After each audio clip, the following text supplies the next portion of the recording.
네, 어제 하루 코로나19 신규 확진자는 545명으로 나흘 만에 500명대로 올라섰습니다. 휴일 영향이 사라지면서 다시 증가한 건데요. 여기에 전파력이 센 변이 바이러스가 확산하고 있어서 방역의 위험 요인으로 떠오르고 있습니다.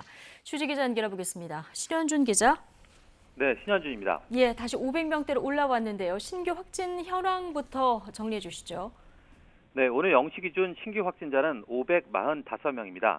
300명대였던 어제 집계보다 170명 넘게 증가하며 나흘 만에 500명대를 기록했습니다. 검사자가 주는 휴일 영향이 사라지면서 다시 확진자가 증가한 겁니다. 감염 경로를 보면 국내 발생이 522명, 해외 유입이 23명입니다. 국내 발생을 지역별로 보면 서울이 199명, 경기 184명, 인천 11명 등 수도권 신규 환자만 394명입니다.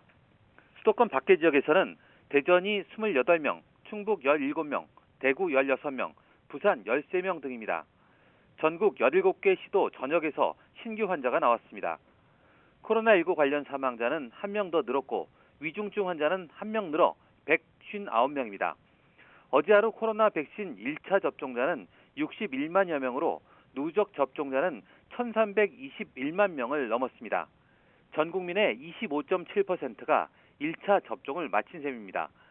또 한 차례 맞는 얀센 백신을 포함해 접종을 마친 사람은 20만여 명이 늘어 누적으론 347만여 명, 전 국민의 6.8%입니다.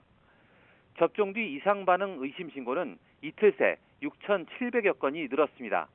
이 중 사망 사례가 20건이지만 접종과의 인과성은 확인되지 않았습니다.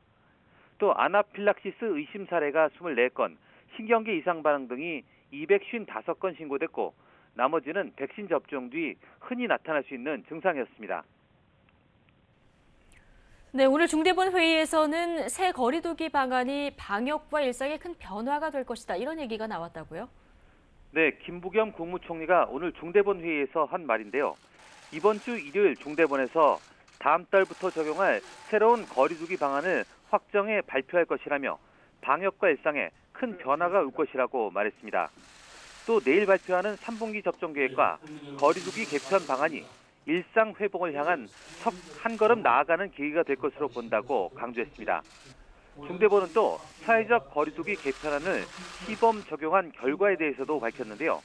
현재 경북과 전남, 경남, 강원에서 거리두기 개편안 1단계를 시범 적용하고 있습니다. 개편안 1단계는 사적 모임 인원 제한이나 영업시간 제한이 없는데요.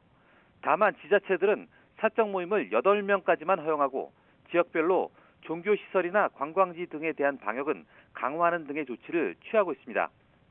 시범 적용 도입 전후를 비교했더니 10만 명당 환자 수는 경북이 0.15명에서 0.2명으로 전남은 0.3명에서 0.34명으로 소폭 증가했습니다. 하지만 의료 체계 등을 고려했을 때 충분히 관리 가능한 수준이라는 게 방역 당국의 설명입니다. 반면 개편안이 적용되자 지역 소비는 늘어나고 자영업자의 활력도 높아진 것으로 나타났습니다. 경북 12개 군은 도입 이전보다 소비가 7.8% 증가했고 전남 18개 시군은 가맹점 이용액이 2.9% 증가, 다중이용시설 이용액은 5.3% 증가했습니다. 지금까지 사회부에서 YTN 신현주입니다.